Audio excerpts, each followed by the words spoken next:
Hello and welcome to this week's episode of the Scottish Property Podcast. My name is Stephen Clark and I'm joined as always with the Nick Ponte. How you doing? What's happening? You're not sounding too great today, Stephen. You're a wee bit rough. Yeah, I just tested positive for COVID. It's finally got me. So it looks like I'm going for my PCR in an hour after this call, and that'll be me probably. It's looking like I'll be isolated for 10 days, mate. Which do you know what? I'm already thinking of the positives. There's so much paperwork and so much admin shit that I can get done before the end of the year. So yeah, I'll use it. my plate quite well. Anyway, today's guest, we've got a fantastic guest on. I'm excited. I always get excited when we welcome people like John Howard to the podcast. This guy's been investing in property for over 40 years. Owns estate agents, owns auction houses, flipped and sold over 4,000 properties. Like, the guy's done a whole lot, hasn't he? Yeah, I mean, when you look at his kind of track record, I mean, he's even done, he's a racehorse owner as well. He's became a director of Cambridge United Football Club, so that was quite interesting. Yeah, so he's done a lot. He bought and rented back the land to them as well. Like, it was quite cool stories. What I found interesting in the guys like this, and it's the fact that they've survived, 3 recessions. These are the guys you want to listen to. These are the guys that have been there, seen it, not even survived. He's thrived in them. He's took advantage of them. He's made money on them. And I think with the position that we're in right now, it's quite nice to get people like that on and chat to them, because they'll have little insights that you and I won't have, Nick. Yeah, well, I mean, John's doing big stuff as well. Do you know what I mean? So his latest one that he was really proud of was like 150 flats in Ipswich, was it? Yeah. And interesting enough as well, he was waiting to go on the train straight after the interview down to London, and he was meeting with a bank manager to get a hunting fund of 25 million. So this tells me that he's wanting to be really liquid coming into whatever's the way to happen in the economy and the market. Yeah, and we're privileged on the podcast that we can actually, get people of that caliber on at the show and actually have, one-to-one conversations with them, which is great. And obviously share it with you guys, the listeners, so that you can get some value out of it. So we'll just cut straight to the interview with John Howard. So welcome, John Howard, to the Scottish Property Podcast. Thank you very much for joining us. We really appreciate your time. Absolute pleasure. Absolute pleasure. John, you have got a wealth of experience, and I love speaking to guys like yourself, because I'm keen on going into a lot, because I think you've seen 3 recessions, haven't you? Not that we're trying to thanks for reminding how old I am. Yeah. I've survived 3 recessions, more importantly, I think. Seeing them's one thing, surviving them is another, and you learn more about yourself when it's tough than when it's easy. It's obvious, really, isn't it? But you really do, and of course there's great opportunities coming out of a recession. I've made more money coming out of a property recessions than I have at any other time. At the moment, the market is very hot. Certainly in England, it's very hot, and it's very difficult to buy deals. It's too easy, really. Yeah. I'm kind of cautious that the Scottish audience probably don't maybe know not a lot about you. So could you give a bit of background on yourself and how you got started in property? Because I know it's been the most important thing is to say that I've never bought anything in Scotland, but I'm very keen to do so. It's about time at my age. So I've been a property developer and investor for 40 odd years, over 40 years. I bought my first property on my 18th birthday. My father was a greengrocer. He then decided at 60 odd to become an estate agent, which in the same town, a small town, which was a bit of a strange move. But anyway, there we go. Which was great for me. I used to help him. In those days, we used to have what's called a tape. These days it's all infrared and everything, but you hold the tape, you need 2 people to measure a house up. So I used to go with him in the holidays when I was 11 or 12, and really, I suppose, got the bug then. Over my career, everyone needs a backer, and I had a backer called Robert Boyce, or Mr. Boyce. Everyone had to call him Mr. Boyce. Very wealthy, still around now, successful entrepreneur, really. And he backed me when I was 24, and we started buying tower blocks. And we bought one in Ipswich where I'm based. And did very well on that, 70-odd flats, 74 flats. And then we went around the country buying tower blocks, and we were actually trying to buy them in Scotland in the early 90s. And we formed a Scottish company to do so because we thought it might be easier, but we never really managed to buy any. But we bought them in Manchester, Birmingham, Nottingham, and then the property recession came. You know, that was the second recession in a way. Second recession, yeah, early 90s. And what I managed to do, I had properties all over the UK, apart from Scotland. And what I found was, because I had a spread around the country, I wasn't as affected as, say, people who perhaps just had some in London or the South. South got affected more in the early 90s.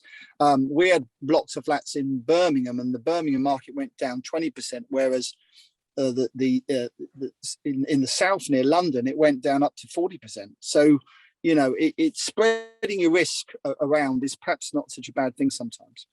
That's tip number one from John Howard there. That's tip number one. Tip number one. There's a few others. I love that. See the tower blocks, John. The tower blocks, were they like Yes. like council tower blocks? Yeah, yeah, absolutely. So in those days, that people were all about blowing up tower blocks, which cost £500,000 to blow up, and these councils decided that you know they decided that they're a big social problem. And actually, when you think about it, the Hilton in London, Park Lane, London, it's a tower block.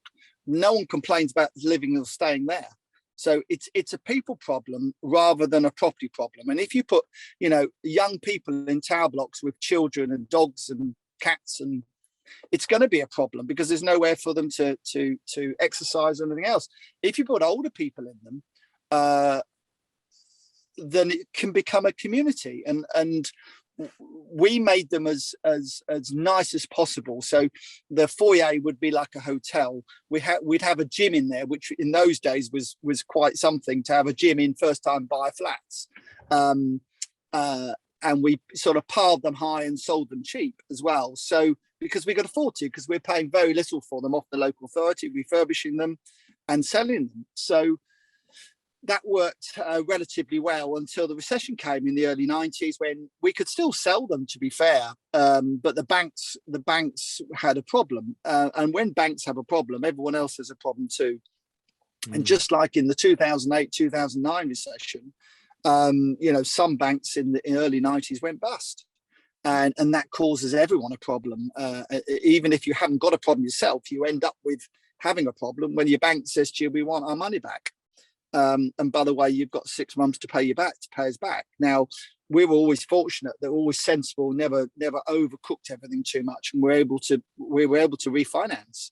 But and that's the problem with some developers, I think, today, and I can understand why, because it's easy to borrow a lot of money today, much easier than it used to be. And the problem is, everyone has their foot flat to the floor, like an accelerator on a car. And guess what happens when you've got your foot flat to the floor all the time? All the time. Yeah. is you know, when you're going at maximum speed all the time, you're going to make mistakes, and it's risky. And you've sometimes just got to step back a little bit. It's not the amount of deals you do, it's the quality of those deals. So you could do one good deal a year and make more money than 10. I mean, this year I've been a busy fool. I mean, I've bought very little, and I've been very, very busy. So that's the worst combination of the lot, really. You know, and that's after 40 odd years experience. So I either haven't learned a lot over 40 odd years, or that's just how it is. I'm hoping that's just how it is, and next year will be a much more interesting market. I see Scotland about 10 years behind England in terms of where the property market is, and that's no disrespect to Scotland at all, but I think there's more opportunities. And you know, the guys in Scotland who are doing property deals have got a lot more opportunity at the moment than the ones in England, because I think in England we're saturated with all this education. We've had all this property education, some of which I now do, but what it has done, it's made everyone aware of the property market to an extent where everyone thinks they're a property developer or property investor, not property developer. And I think that Scotland has got some legs left in it compared to England. Listen, can you take us back to when you said you got a backer at 24-year-old? What was your experience before that this your first business partner, your first backer, had the faith in you to to back your big deal straight away at such a young age? Yeah, what I'd done, I'd sort of built up from 18 years old to I started off. I bought two flats, both sitting tenanted in those days. You couldn't get the tenants out, so you bought 50% of the vacant possession value, which was really handy. And then I sold one of the flats immediately to the tenant for 80% of the vacant possession price. So all of a sudden, within a week, and I do that quite a lot still now, where I buy and sell very, very quickly. And it stood me in good stead over the years for cash flow, and if you can do it, and cash flow and everything else. And then I built up steadily, really. Like everyone else does now. Start off one deal, then you manage to buy two at a time, and then three at a time, and so on. And I got to the stage when I was 24. I bought the business off. I took over the business at 19. It was a one-man band, and my father sold it to someone else, and that sale fell through. And the estate agency business. The estate agency. Yeah. So I bought, and I ended up buying it and changing it round, and it was a business that wasn't making any money. And actually, again, you learn so much from having a business that you're struggling with to start with, at least, than you will if it's all going well. And so for me, it was always, I realized after about 4 months or 3 months of working in the estate agency full time that it wasn't for me. I wanted to do property deals. I wanted to buy and sell.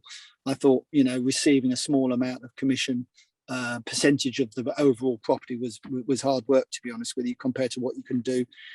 And actually, I've come full circle, because in 2009 we bought Auction House UK, and we had franchises up in Scotland as well, and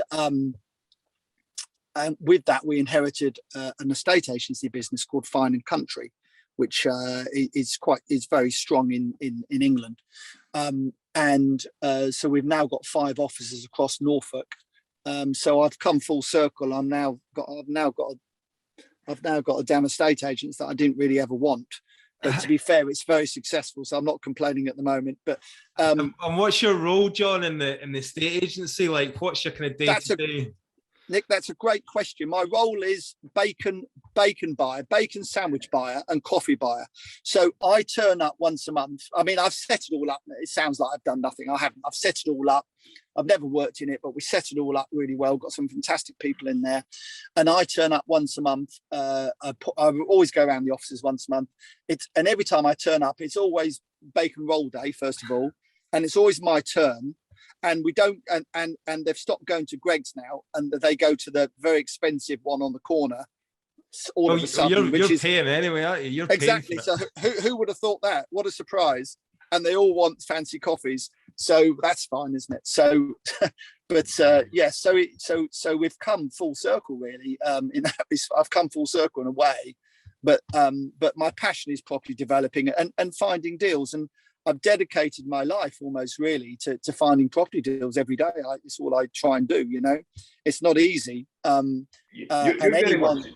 sound very much off the onus of the kind of the ethos that I take, which is get so good at finding the deals, the money will always come. Has that always been the case for you throughout your career? If you're good at finding the deals, yeah. 2 things I'd say. They say money never sleeps. Money never sleeps. So you're always on the go trying to do a deal. And the other thing I would say is that the other saying I like is money shouts and wealth whispers. And I think there's something, if you look at the really successful property guys, I mean, people much more successful than me, they're low key. They're not running around telling everyone they've made this, made the other, they don't.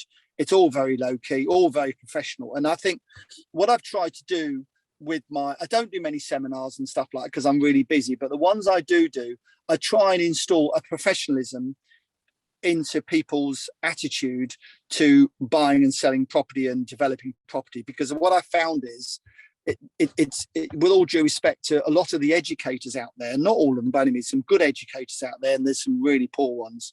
And I was shocked how poor some were. And that's why I wrote my first book, because I just wanted to let people know that actually, I realized I knew more than the people who had given these seminars and weekend courses and so on. So and really just to be professional, to mix with professional people, the better agents who will find you the better deals, to be honest with you, because their clients will listen to them. So, all this off-market deals that you get offered that's gone to 2,500 people on a mailing list just drives me nuts. It's bonkers, isn't it? It's just what crazy. Are the other things? While we're on this, I can feel a bit of a rant coming on here, John. I'm going to tease well, at my age, I've got to be careful because rants come quite easily to me. No, I like it. I'm going to tease it out of you. So what else annoys you about that space? Obviously, like the whole kind of... Well, I think that the property sorcerers, I'm a property sorcerer. I expect you guys are as well. If I get offered a deal that doesn't suit me, I've got people I know it might suit, because they might do that sort of specialize in that part of the property industry that I don't specialize in, and I can earn a 2% fee, or I can sell it on to them, or so. I'm a property sorcerer like everyone else, and every year, fortunately, I earn some money out of it, and it's handy. It pays overheads and so on. But these people are taught how to be a property sorcerer on these courses, and I just can't see it for me. I mean, I just cannot see it. That I can only think that people who are buying these properties off these property sorcerers, on the whole, and there's always good ones, I'm not saying there isn't, but on the whole, that they're buying deals at very little discount. And the whole point of being a property investor or developer is that you're in the trade. You're going to cash and carry. You're not going to You're not going to the retail shops to buy. You're going to cash and carry, and you should be in the trade. And if you're in the trade, you pay trade prices. You don't pay retail prices. That's really interesting. I mean, you're talking about obviously discounted and stuff like that. I mean, I think there's different models, isn't there? I mean, as you said, everyone's a sourcer in some respect. We've all done it. Like for my business, it's like I've got landlord clients as part of the letting agency. A lot of them don't have the time, they don't have the knowledge. So, we'll take a fee and we'll go out and find them a property, but it's not anything spectacular. Usually it's pretty much on the open market, but they're paying more of a kind of consultation fee rather than Nick, that's totally different. I there's nothing wrong with that. That's a really good service to give to your clients. That's really, really professional and really good, and that's what some of the big boys do as well. But when they purport to be buying, it's a deal, it's this, it's that, it's so much off, BMB and all that, all this BMB, whatever it's called, and all this sort of stuff. It's just, it's crazy, isn't it? I just get fed up hearing about it, to be honest with you. And Stevie, very interesting. I'm still dealing with the same people on the whole that I've dealt with for 35, 40 years who are still finding me deals. Yeah. Now, the problem is that they're all getting old. That's the problem. Some of them have given up. I'm still going. They've given up. That's my problem. So I have sort of last 2 or 3 years reinvented myself a little bit, and that's why I thought I'm doing. I've done these books. I've got 2 property shows. I do one's called the Property Elevator, which is on Sky 191. And then my new show, TV star. Yeah, well, hardly, but I came up with some ideas anyway. And the second show, which is airs on Thursday at 8 o'clock on Sky 191, is called The Property Graduate. And I'm very keen to give people, younger people and inexperienced developers, the opportunity to get on and do some developments. So the idea of the show is a little bit like The Apprentice, where people apply to be on the show. We interview. We got it down to 20 before we started. The producer got it down to 20. We interviewed 20 people, and that's Helen Chorley, who you might know. She does a lot of stuff with me. She's very, very professional. And a lady called Fiona Talbot, who's Australian, who's as hard as nails. And so it's great fun. So the first episode, there's 20 not wannabes, because some of them are quite successful in their own right already, to be honest with you, but 20 who want to win the prize. And the prize is £1 million worth of funding from me in order to go out and find a deal that I want to do. And then we share the company 50-50. The shares are 50-50. I put the money in, they put no risk in whatsoever, and the idea is once we've done one deal together, there's funds in the company and we can then roll it and keep going and going and going. So I love this concept, John. I think this is a brilliant concept. yeah, so it's not that original, to be fair, but there we go. But we don't call ourselves the Apprentice, so I think we get away with it just. Yeah, but it's property specific, and it's not really been done, is it? No, it hasn't. No. So so the first episode is 20 become 10. The second episode, the 10 are given a task to do. My God. For some very intelligent people, it was interesting. Then the final is 3. We get the 10 down to 3. The 3 have to go away and come find a deal within 2 weeks. It may not be a deal that I'm going to do with them if they win, but it gives an example of what they can do. And then we pick the winner. So that's all happening before Christmas every Thursday, Sky 191. Also, it will be on my YouTube channel and so on as well.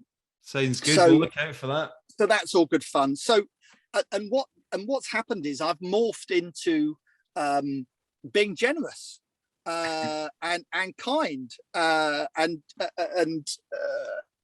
so I've thought, how can I monetize my books and the seminars and stuff I do? You know, how do I monetize the speaking and all the rest of it? And I thought, I know what I can do. We can have a win-win here. So the win-win is that I've set up a joint venture fund where people can send me deals that they potentially can't fund themselves. I will organize 100% funding on those deals between the bank and myself, and we'll split the profit with them 50-50. And my team will oversee the project for them to make sure they don't balls up. So we've been very busy with people sending us deals, which is great. It's called the John Howard Joint Venture Fund. I've got a really good team together now. What size and type of deals are you looking for in particular? The purchase price, anything from 300k to 3 million, we will look at. And new build, commercial, residential? Yeah, mainly residential. We will look at if it's got a bit of commercial with it. If people want to retain the development at the end, we're happy to do that. And as long as they refinance and take our share out, our share's 50-50, so 50%. So we're happy to do that. That's no problem at all. That's really good. So, and I think that's unique in the market at the moment. There's 1 or 2 companies out there who will do a joint venture with experienced developers, but we'll do it with anybody who brings us a good deal, because I believe the deal's the most important thing. Yeah, and your team will oversee them to stop them making a mistake anyway. Exactly. So the fact they haven't got any experience doesn't really bother us that much. They do need to sign a personal guarantee for 50% of the money we invest into their company. It's their company. We don't have any shares in it, and we're not directors of it. So it's their company to keep and do what they want with after we've done the deal with them. Yeah. It's quite interesting because what you said earlier on about, a lot of the most successful property developers, you never hear anything about. They're not on social media and they're not, on YouTube and all that. But then you've obviously taken this approach now where you quite enjoy this kind of being on the camera and all the rest of it now. So yeah. Well, I started doing it, Nick, and I found I wasn't too bad at it.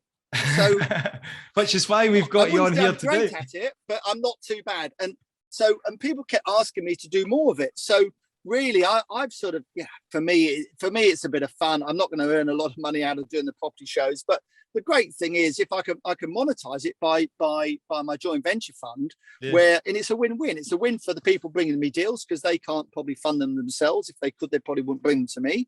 And I can earn some money out of them as well. So to be fair, and I enjoy helping people, and I enjoy being involved with younger people and people with drive and ambition. So for me, it's a win-win. I kind of find this very interesting because I was much the same with the first 10 or 12 properties that I bought. Like my family, my friends didn't know about it. And I was about 5 years ago when I started posting on social media. And the reason why, I was speaking to a very experienced developer through in Glasgow about 5 years ago. And I remember getting butthurt because someone in my local area was mentioned about being the go-to guy in property. And he came off a course, just started putting himself on Facebook and all this kind of shit. And I thought, you know what? And I got kind of butthurt. And the friend of mine says, you know, you've got phenomenal refurbs, the standard that you've done, I've seen, but you don't put out there. So if you can't put out there, and you can't, you know, if no one knows who you are, they won't do business with you. And I kind of changed my concept completely. And I thought about that at the time, thinking that I was following in the past of maybe guys like yourself, John, looking at the more experienced developers, like investors were just, you know, dark. They kept themselves to themselves. They just got on with it quietly. And then you realise that we're in a social media, we're in this information age where everyone's doing this. How you monetize. I absolutely agree. And what happened, and I started hearing these people calling themselves expert, and I think, hang on a minute, I've done more than that. I've bought and sold over 4,000 properties.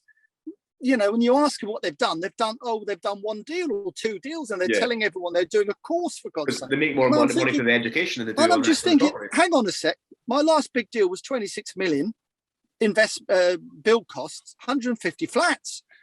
They're banging on about doing, you know, an HMO. I wasn't trying to be arrogant, but I just think, you know what? Perhaps I ought to tell people what I do. And of course, the social media thing, I'm not great at it by any means.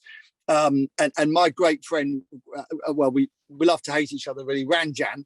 Ranjan's got 50 odd thousand YouTube followers. And he's massive, like he's huge. He's a celebrity. I've got 2,000. He's on the elevator show with me, and he just takes the mick completely. But what he says, John, you've got a great product, you've got crap marketing. And I'm sure he's right, but to be fair, that's maybe a generational thing, though. Well, he's not a lot younger than me, and he's as successful as I am, that's for sure. But what he has a cameraman going, Connor, who's lovely, by the way, lovely guy. Yeah. He lives with him virtually. He goes around with a camera with him. I couldn't be done with that, you know. I mean, couldn't be done with that. He loves it, though, doesn't he? He absolutely loves it. And he's constantly where I do my seminars. I've got some next week in Sopwell House at St Albans near London, and he lives there. And what he does, he pops in at about 5 o'clock when I've got about half an hour to go, on the pretense he's going to take me out for dinner, and then he takes over the seminar, introduces himself to everyone, and takes over. To be fair, by then I'm quite tired, so I'm quite happy. I'll sit down. We need to get him on the podcast. And he brings his cameraman with him as well. Yeah. I said, "Is he coming for dinner?" He said, "No, he's going to go home after we've, you know, he always wants a interview or something." He's on it all the time. And to be fair, he's a very successful property developer and investor. And what he doesn't do, I have to say, he's clever, because what he does, he doesn't shout about all the deals he does, and he's a very, very successful. He doesn't shout about those. He just shouts about the education. And I think that's something quite nice about that. No, that's quite nice, yeah. And then and I suppose the more people you help out through the education, the more people will shout about you and your success, that you don't really need to do it. Well, yeah, to a point. I mean, at the end of the day, you know, I'm just enjoying myself. I mean, don't get me wrong. You know, you show me a property developer that's never lost any money, and I'll show you a liar. You know, and all these people that say it's wonderful, it's easy, and this, that. It isn't easy. It's not for everybody. Some people should stick at buy-to-lets and not move into property development, and some should, basically. So it's not for everybody. Talking about losing money and problems and that, have you ever been at a point where you've really thought, oh, this is bad, and can you go into any of those kind of circumstances? Yeah, thanks for cheering me up. Yeah, I mean, when you're going through three recessions, it doesn't matter how successful you are. Most of us all need a backer, or we need a bank, or both, one or the other, or both. And when the bank ring you up and say, "Hi, John, yeah, you were borrowing, 60% loan to value, but the property market's dropped 25%. So now we need you to put in, £5 million to balance it back up to 60%, or whatever, or you need to sell everything, and you've got 6 months to do so." Now, no one really anyone would find it difficult to survive that if the market drops 20, 25, 30%. It's very hard if you're borrowing money. And this was 2008, right? Yeah, it was 2008, but it was also 1992 as well, and so on. So, everyone who thinks the market will never go down, more on average, there's a property recession every 18 years. Interest rates are incredibly low. I accept that. And in the old days, they never were. We used to pay 10% on a normal house mortgage. You know, if you said that to people now, they'd have a heart attack, wouldn't they? So, you know, so it has all changed to a great extent.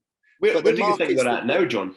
Like, sorry? so you've seen 3 kind of recessions, so you're going to be probably the best placed person we've had on the podcast to kind of, with a good opinion, to say, where do you think we're at, you know, right now? Because the market, the one thing I would say, different to before, two things different to the last recessions in a way, is one, we've got more of a housing shortage in the UK, although that's probably, to be fair, only in the better areas, and certainly would just due respect to some of the places up north in England and also in Scotland, there isn't a shortage. So that, you know, that's a tricky one. But interest rates are so incredibly low for the house buyer. But the thing about the house buyer, though, is that interest rates are about to go up. There's no question about that. I think we all can agree that. And actually, if you've got a 1.5% mortgage now, only, your mortgage is 1.5% a month interest, and it goes up 0.5%, which is nothing really. But financially, it's a lot of money because it's 25% more. Even if you can afford your mortgage, and you probably can, even if you can afford it, you start doing, you cut out other things. So if you used to go to Starbucks to get 2 coffees, you probably go to Starbucks, get some one, or cut the coffees out completely. If you went to the cinema twice a month, you probably don't. If you went out for dinner 3 times a month, you probably cut it down to once a month. So the whole thing, the economy then starts to struggle and get slower. And the other problem you have is lack of confidence. It's not so much that people can't afford to do things; they lose confidence to do things. And as soon as people lose confidence, and the first thing is, and I always say this, and people say to me, "It's different now with electric cars," which it is to a point. It's cars. If you look at the new cars, how many people are buying new cars? A very simple one. The first thing is people stop buying new cars because they're cautious. So the cars, the first thing is they keep the car longer. And it's slightly different at the moment, I know, because of diesels and electric. But so cars is a really good barometer. The other really good barometer is the auction market, and that's why, you know, I'm very strong on the auctions. The last 3 deals I've done have all been after the auctions, buying after the auction. And the auction market is the best barometer of the lot, because whatever happens in auctions normally happens everywhere else in the property market 6 to 9 months later. So this now, oh, sorry. Yeah, sorry, Nick. So what's good about that is, if you follow the auctions and the auction market starts going back up again, then you need to fill your boots, because you need to fill your boots, because what happens is the rest of the market will follow, but everyone else will be 2 years behind you. Yeah. So at the moment, obviously we're in boom time. How long is this going to last? Not good news is not long. That's the good news. We need some blood on the street, Nick. We do, don't we? That's where the opportunity is. That's what you're waiting on, isn't it? Now, yeah. I'm going to London today for 2 reasons. One, because I'm going to see a banker, and I've arranged a 25 million revolving facility to buy at auction. Now, the reason I'm organising myself to do that is there's only one reason I'm doing that, because I can afford to buy the odd thing at auction like I do now. But I think auctions in the next 2 years are going to be very, very important. And that's why. And the other reason I'm going to London is because I've got to speak tonight at an event, and they want to know what the market's going to do in 2022 and beyond. So if you can tell me that before I get there, you give me a ring later, let me know what you think. I'll be grateful. Yeah, so, you've just told us, so that's fine. Well, I think the clue is that everything's slowing down. The economy's slowing down. The economy's slowing down. Interest rates are going up a little bit. Inflation is going to be a big thing. Inflation's now good. Now that's interesting, because inflation normally is very, very good for property guys and girls. Very good, because it masks a lot of problems. If the markets, I think we can have inflation at 7-8% personally. Whatever happens in America normally happens to us normally, and their inflation rate's about 5 or 6% at the moment. So that might counter the problem of the market. It's very, very complicated. Very complicated. And I don't profess to know the answers to everything, but all I do know is that nothing good lasts forever. No, I found it very interesting what you said there about the auctions. Just recently, I've always bought properties and done them up and flipped them on at the same time as adding stuff to the portfolio and a bit of a mixture. But recently, I've probably taken a leaf out of your book without realising I've just flipped them straight onto auction. So I've bought herds that are in a hot market, and I've put them straight to auction. And I would like to think either the amateur investors or the market's just that hot that they've been snapped up at a decent profit, and I've done nothing. I've spent like an hour in it ripping it out and making it look even worse than it is. So I think you're right. I think the auctions are telling, and I don't usually use auctions, but the auctions have been quite a telltale that things are flying quickly. Yeah, it is, and it's amazing that people. When we had, I've sold my shares in Auction House UK now 2 years ago, but we would have a property in a street for sale at auction, and there'd be another one in the same street, on the open market, normal market, and we would probably get as much for that one in auction that need refurbishing nearly for the one that you could have bought down the street. Yeah. And so not everything at auction's a deal. It's your job to work out which one is a deal, and also work out why it's on the market. Yeah, very important to know why it's on the market. And one of the best things you can do to find out why it's on the market is go and see the next door neighbour, because the next door neighbour will be like my mother, nosy neighbour, super nosy neighbour, and she or he will know everything about that property.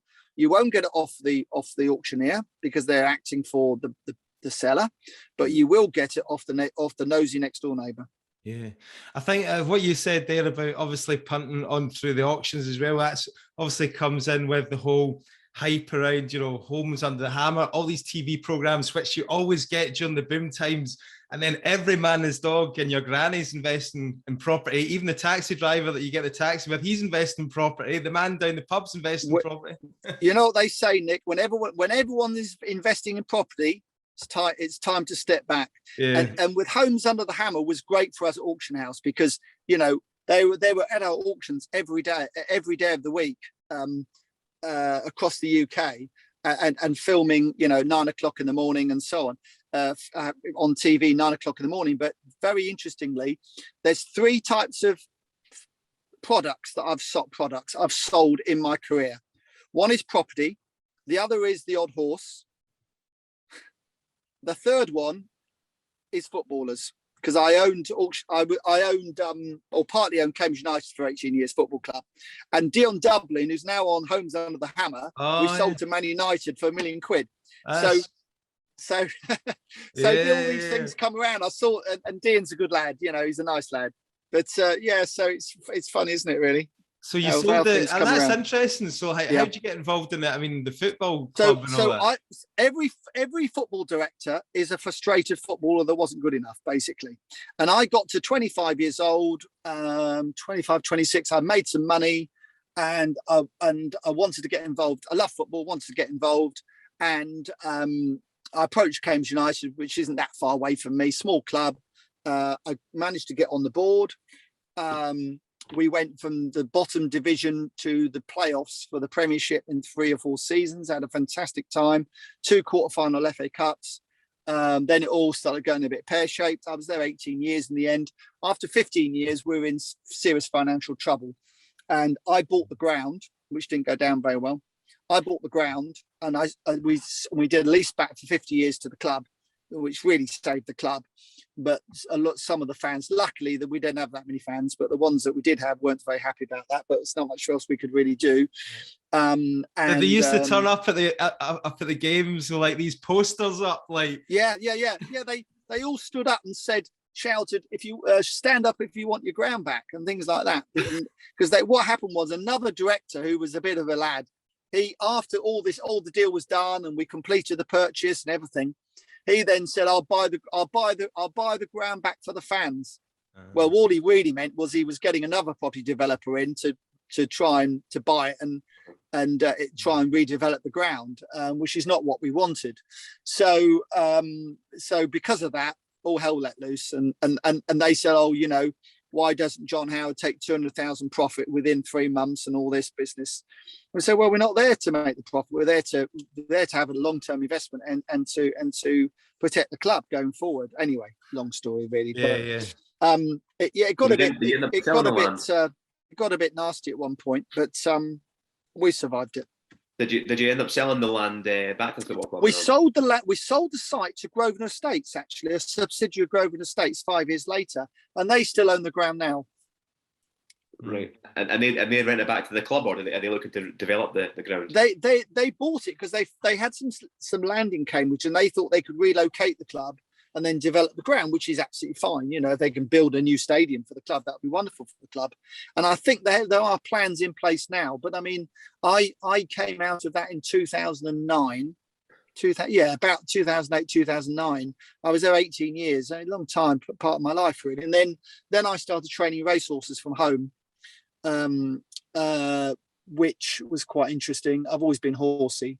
And that's seriously hard work. That's just a kind of a hobby that you've just a hobby. Yeah, we had about 25 in training at one point, mine and other people's. And it was one good one amongst them, to be honest with you. It was desperate. So just getting back to the property investing stuff again. So like, I'm interested, like how many units or houses or flats or blocks? How many of you think you've bought and sold over the years?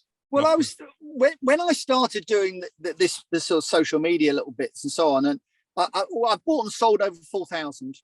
Yeah. Just so we can get a headline for our podcast. Thanks. Yeah. And then in brackets put old down. Old. Yeah.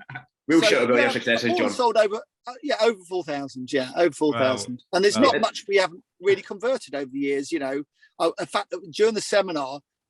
The advanced seminar I do a list of people shout, you know, do a list of things that I've converted. We do a lot of conversions. So to be fair, there isn't, water pumping stations, maltings buildings, offices, obviously, hotels, offices, maltings, goodness me, I can't. Is there any one particular project that you're really proud of, like over the years, that you can look back on and say we did a really amazing job? Yeah, that's a really good question. I think the last one, probably the last big one, which I did last year, which was the 150 flats on Ipswich waterfront. One, because it's in Ipswich, and two, because the building sat there empty for 10 years, or sort of derelict for 10 years. The developer gone bust, and it needed finishing. And I'm, obviously I live in it, so based in Ipswich, just outside. So I think for us, that was a very high profile. Yeah. And, we managed to borrow the money off Homes England, the government bank, really, property bank. And we finished it, completed it. We've got about 30 left out of 150 to sell. And it's worked out okay.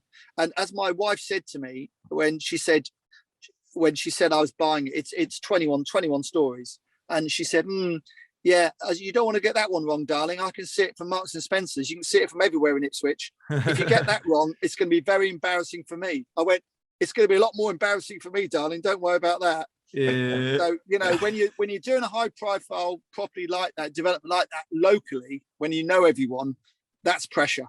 Yeah. That's pressure.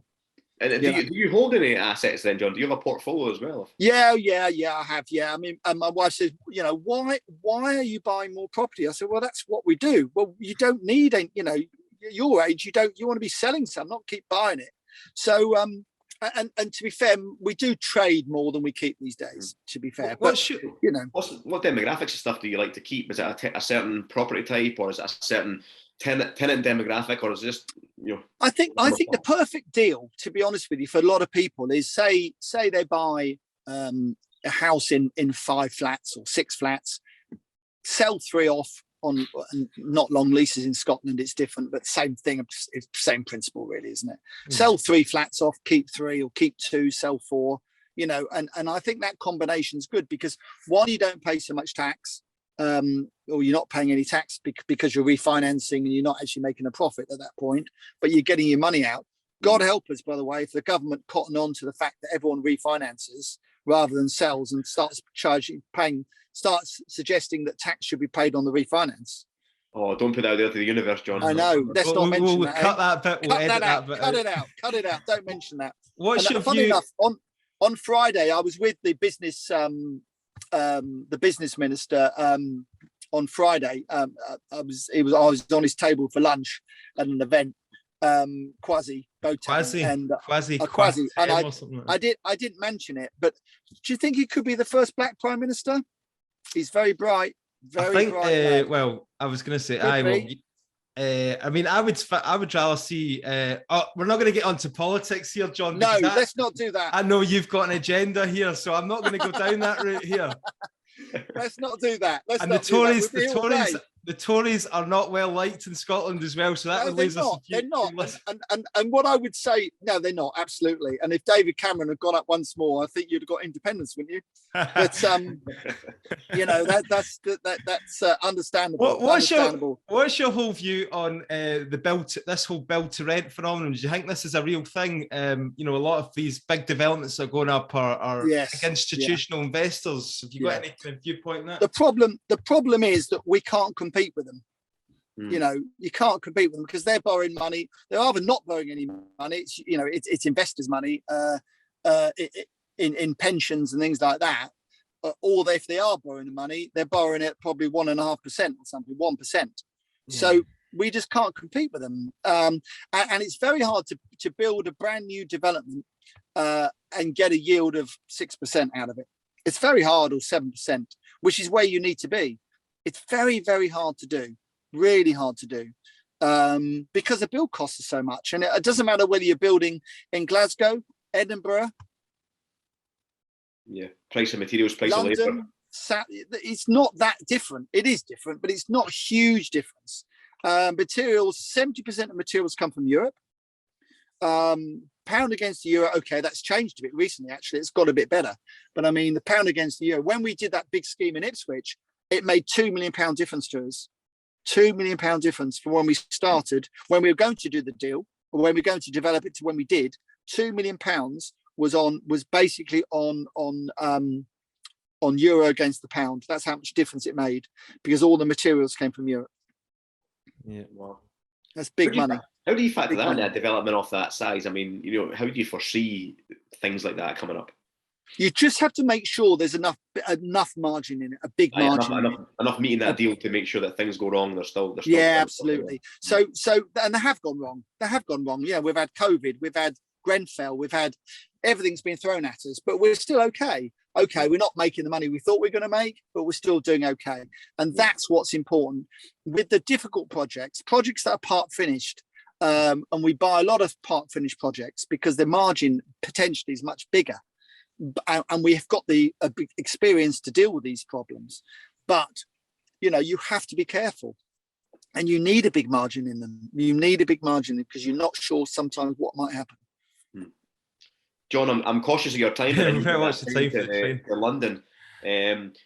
We'll kind of wrap up there. I think I'd speak for Nick as well. We'd love to have you back on at some point. Do you know what? I'd love to come back. And if you're doing an event in Scotland, I'd love to come and talk at it. And by the way, we're looking for deals in Scotland, joint venture partners. So please, if there's anyone out there that wants to do it, please get in touch. Yeah, absolutely. I'm sure there'll be plenty of listeners, and myself included, I'll probably end up pinging some big deals to you to see in the future. Delighted to work with you. You said, John, that you're not big on social media. So where can people kind of, you know, where's the best? Yeah, quite right too. Now that I'm glad you said that, because I get told off for not telling people anything. My stepdaughter does my Instagram, and she's always telling me off. So if you can find me on Instagram, I've just told everyone that my stepdaughter does it, not me. But anyway, it's like me doing it. YouTube, John Howard Property on YouTube, or go to if you want to, you know, please go to my website, johnhowardproperty.com, and lots of information on there. And my YouTube, I do small clips, always sort of strong advice on what I'm doing at the moment, and what, you know, and what problems to look out for on a development and so on. So all good free information. Right, John, we'll link these in the show notes as well to the podcast. Great stuff. Lovely. I'll need to go and take out a Sky subscription now to see this latest 191 TV show. 191 this Thursday, 8 o'clock, was it? Yeah. Brilliant, John. Thank you very much. Thanks a lot. Cheers. So really buzzing after that interview, guys. As always, if you could share the podcast on your Instagram or on your social media, tag myself and Stephen in it. John said he does have an Instagram, but obviously his daughter Tag John in it as well. I'm sure his stepdaughter will share it as well for him. That's it.